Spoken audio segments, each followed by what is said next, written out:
আসসালামু আলাইকুম ওয়া রাহমাতুল্লাহ। একেবারে চাঁদের হাট বলবো না, একেবারে চাঁদের পাহাড় বসে গেছে এখানে, মাহবুবদা থেকে শুরু করে আর সোয়ানি সিনিয়র মাদ্রাসার অ্যাসিস্ট্যান্ট প্রধান শিক্ষক, আমার অত্যন্ত প্রিয় দাদা মোস্তাফিজুর রহমান সাহেব, পাশে রয়েছে মরহুম আমজাদ হোসেন সাহেবের সুপুত্র। আলিম পরীক্ষাটা আমি যখন ভাঙড়ে এই সাইমন পড়ি তখন আলিম পরীক্ষাটা ওখান থেকে দেয়, সেই সুবাদে আমার স্টুডেন্টও আমার অনেকজনই আছে এবং আমার বামের ডাইনে যারা রয়েছে সকলকে স্ব স্থানে সম্মান জ্ঞাপন করি। সময় নেই, ডেজিগনেশন বলবো না। আর বিশেষ করে ধন্যবাদ জানাবো তাদেরকে যারা বিভিন্ন প্রান্ত থেকে শুরু করে, আমি দেখছিলাম আমার কয়েকজন হিন্দু বন্ধু বান্ধব পিছনে দাঁড়িয়ে রয়েছে। এটাই বাংলার সংস্কৃতি, এটাই ভারতবর্ষের ঐতিহ্য।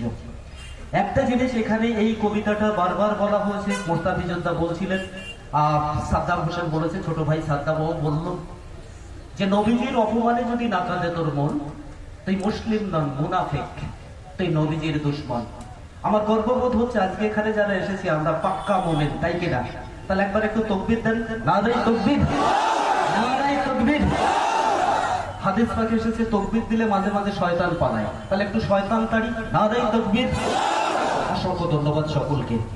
সত্যি বলতে কি অবাক লাগছে, আজকে যে বেহায়া মহিলার জন্য আমরা এখানে সমাবেশ করছি তার কোনো বেড নেই, তার কোনো পার্টস নেই, তাকে নিয়ে যে দীর্ঘক্ষণ ধরে আমরা আলোচনা করছি, একজন পাক্কা মুমিন হিসাবে এটা আমাদের কাছে লজ্জা। নুপুর শর্মা, যার কোনো ঐতিহ্য নেই, না কোনো রাজনৈতিক পদ আছে, না কোনো ডেজিগনেশন আছে, সন্ধ্যার পরে তার অস্তিত্ব কোথায় সে নিজে জানে না, তেমন একটা বেহায়া মহিলার জন্য আজকে গোটা ভারতবর্ষ শুধু নয়, গোটা পৃথিবী উত্তাল হয়ে উঠেছে। আর যে মানুষটাকে কেন্দ্র করে আজকে এই সমাবেশ, যদি তিনি বেঁচে থাকতেন, আমার প্রিয় নবী হযরত মুহাম্মদ সাল্লাল্লাহু আলাইহি সাল্লাম আজকে যদি বেঁচে থাকতেন, এই দৃশ্য দেখে শুধু মুস্কি হেসে ছেড়ে দিতেন, ক্ষমার চোখে দেখতেন, এটাই আমার প্রিয় নবীজি, তার ডাকে আমরা এখানে এসেছি। আপনারা যদি ইংল্যান্ডে যান, জীবনে যদি কোনোদিন যান বা যারা গেছেন, ইংল্যান্ড খ্রিস্টান অধ্যুষিত একটা এরিয়া, সেখানে যে ব্রিটিশ মিউজিয়াম রয়েছে, মিউজিয়ামে পাথরে বড় বড় খোদাই করে লেখা আছে একেবারে ঢোকার মুখেই, a father, a lockkeeper, as a lawmaker, the name of Hazrat Muhammad sallallahu alaihi wasallam, a superman of the world. একটা খ্রিস্টান অধ্যুষিত এলাকাতে খ্রিস্টানরা লিখে রেখেছে, একজন বাবা হিসাবে, একজন আইন কারক হিসাবে, একজন সংস্কারক হিসাবে হযরত মুহাম্মদ সাল্লাল্লাহু আলাইহি ওয়াসাল্লাম একজন সুপারম্যান ছিলেন। আর তার জীবনী নিয়ে কথা বলছেন কে? নুপুর শর্মা। এর থেকে লজ্জার আর কিছু হতে পারে না। আপনারা জাতির জনক মহাত্মা গান্ধীর নাম শুনেছেন? জাতির জনক মহাত্মা গান্ধী বলছেন, আমি আমার জীবনে অসংখ্য মানুষের জীবনী পড়েছি, তবে বারবার কানে শুনতাম হযরত মুহাম্মদ বলে একজন মনীষী আছে, আমার জীবনে শখ হয়েছিল একবার তার জীবনটা পড়ে দেখবো। বললো, আমি বাল্য জীবনটা পড়ে দেখলাম, তার শৈশবটা পড়ার আগ্রহ আমার মধ্যে বেড়েছে। শৈশব জীবনটা পড়ার পরে বলছে তার রাজনৈতিক জীবন, তার বার্ধক্য জীবনটা আমার পড়ার জন্য উৎসাহটা বেড়েছে। উনি তার সমস্ত খণ্ডগুলো পড়ে তলায় কোট করে লিখছেন, I am scan the Lord of biography in my life, I am a scan Lord of biography in my life, but the biography of Hazrat Muhammad sallallahu alaihi wasallam unique, parallel and fantastic biography Hazrat Muhammad sallallahu alaihi wasallam, যিনি বলছেন তিনি একজন হিন্দু মানুষ, জাতির জনক মহাত্মা গান্ধী। আপনারা তিব্বতের ধর্মগুরু দালাই লামার নাম নিশ্চয়ই শুনেছেন। তিনি বলছেন, the first Messenger of Muslim community, name of person mister হযরত মুহাম্মদ সাল্লাল্লাহু আলাইহি ওয়াসাল্লাম। এটাই আমাদের বিশ্ব নবী ছিলেন। আর তার জীবন চরিত্রের উপরে যিনি আলোকপাত করেছেন, কটূক্তি করেছেন, যিনি নুপুর শর্মা, গোটা বিশ্বে আজকে আন্দোলন শুরু হয়ে গেছে। কিন্তু একটা অদ্ভুত ব্যাপার, গতকালকে আমরা ঘটপুকুরে আন্দোলন করলাম, একটা অদ্ভুত ব্যাপার, এখানে পুলিশ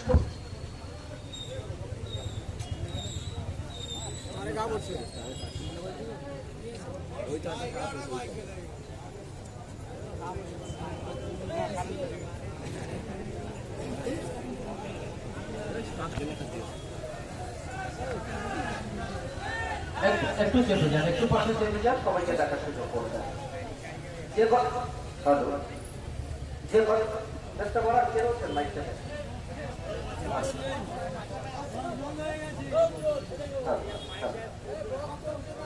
একটু করে আজ যান্ত্রিক ত্রুটি হওয়াটা একেবারে স্বাভাবিক, একটু সবার সঙ্গে দেখবো। নবীজির আদর্শের উপরে দাঁড়িয়ে আমরা ধিক্কার সমাবেশ করছি। আমাদের মধ্যে একটা স্বাধীনতা থাকা উচিত এবং সেটা রয়েছে। একটু ধৈর্যের পরিচয় দিই।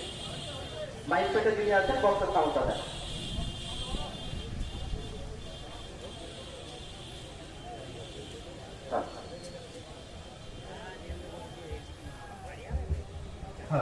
হ্যালো,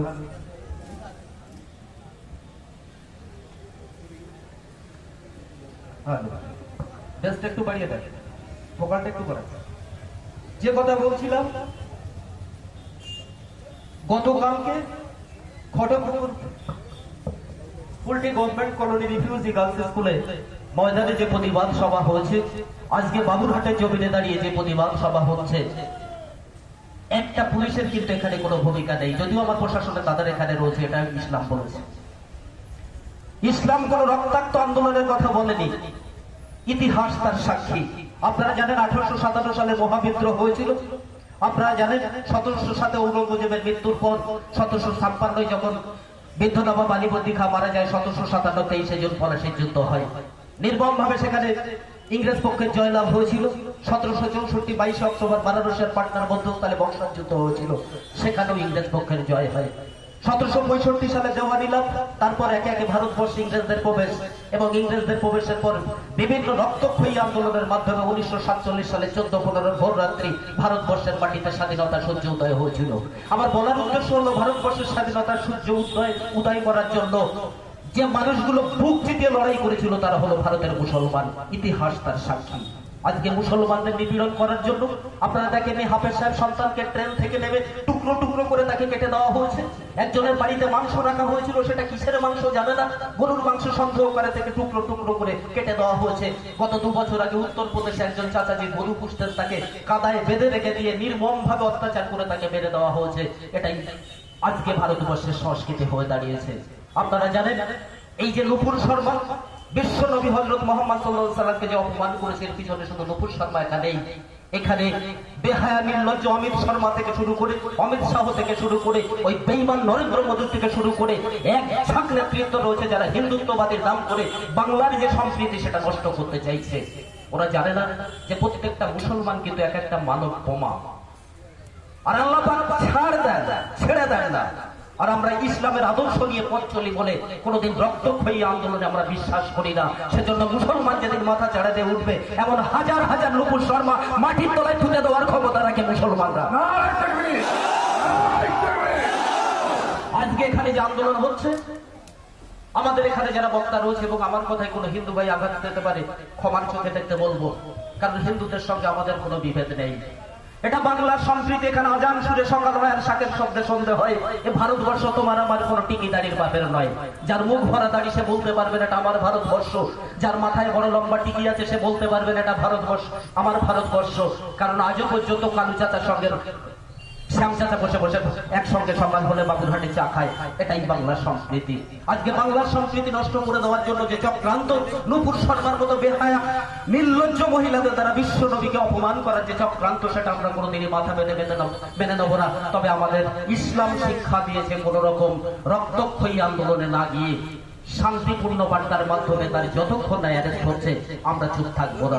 কারণ হিন্দু ধর্মে আমরা দেখেছি, শ্রী শ্রী রামকৃষ্ণ পরমহংসদেবের কথা আমরা জানি, তার স্ত্রী সারদার কথা আমরা জানি। সারদা মা চুপচাপ বসে আছেন এক জায়গায়। আমজাদ নামক একটা মুসলিম ছেলে চুরি করে জীবনযাপন করতেন, তিনি দৌড়ে দৌড়ে দৌড়ে দৌড়ে এসে মা সারদার কোলে আশ্রয় নিলেন। পিছনে এক ঝাঁক পুলিশ সারদা দেবীকে বলছে, মা আমজাদ একটা কুখ্যাত খুনি, তাকে আমরা ধরে নিয়ে যেতে এসেছি। সারদা দেবীর কোল থেকে যখন আমজাদকে তুলে নিয়ে চলে যাচ্ছে, তখন সারদা দেবীর চোখ দিয়ে টপ টপ টপ টপ করে জল পড়ছে। তার সাধক যারা ছিল জিজ্ঞেস করছে, মা আপনি একজন মুসলিমের জন্য কাঁদছেন কেন? বলছে, আমার কাছে আমি 17 মা, আমি অ17 মা, আমি চোরেরও মা, আমি সাধুরও মা, আমি মুসলিমেরও মা, আমি হিন্দুরও মা। এটাই হচ্ছে বাংলার সংস্কৃতি, এটাই হচ্ছে বাংলার ঐতিহ্য। আর আজকে সেই সমস্ত মহামানব, আমরা বিবেকানন্দের কথা জানি, যিনি শিকাগো শহরে বলেছিলেন যে সাম্যবাদের প্রতীক হলেন হযরত মুহাম্মদ সাল্লাল্লাহু আলাইহি ওয়াসাল্লাম। 1400 বছর আগে যিনি সাম্যবাদের কথা বলে গেছেন, যিনি সতীদাহ প্রথার নিবারণের কথা বলে গেছেন, ছেলে মেয়ের সমান অধিকারের কথা যিনি বলে গেছেন, সেই হযরত মুহাম্মদ সাল্লাল্লাহু আলাইহি ওয়াসাল্লামকে নিয়ে যারা কটূক্তি করছে, এদের কোনোদিন সভ্যতা ছেড়ে কথা বলবে না। এবং আমি আগেও বলেছি, আরো একবার বলছি, মুসলিমরা কিন্তু এক একটা মানব বোমা। যেদিন ধৈর্যের বাঁধ হারিয়ে যাবে, সেদিন আমরা চোখে আগুন দিয়ে দেখিয়ে দেবো যে মুসলমানরা ভারতবর্ষের জন্য কি করেছে, আর আজকে কি করছে এবং আগামীতে কি করছে। যাই বা হোক, সমস্ত ধর্মের সমন্বয় যে আজকে ধিক্কার মিছিলে কয়েকটা কথা বললাম। ব্যক্তিগতভাবে কারো আঘাত দেওয়ার উদ্দেশ্য নয়। আমি আগেই বলেছি, বাংলা হিন্দু মুসলিম ইহুদি খ্রিস্টান ছাড়া যারা বসবাস করে প্রত্যেকের সঙ্গে ভ্রাতৃত্বের বন্ধন রয়েছে, আমাদের মাতৃত্বের বন্ধন রয়েছে, জাতিগত বিদ্বেষ আমাদের নেই, কারো আঘাত দেওয়ার উদ্দেশ্য আমার নেই।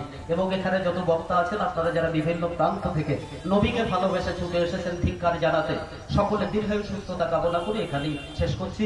কমলাই লিল্লাহ বলার ধন্যবাদ।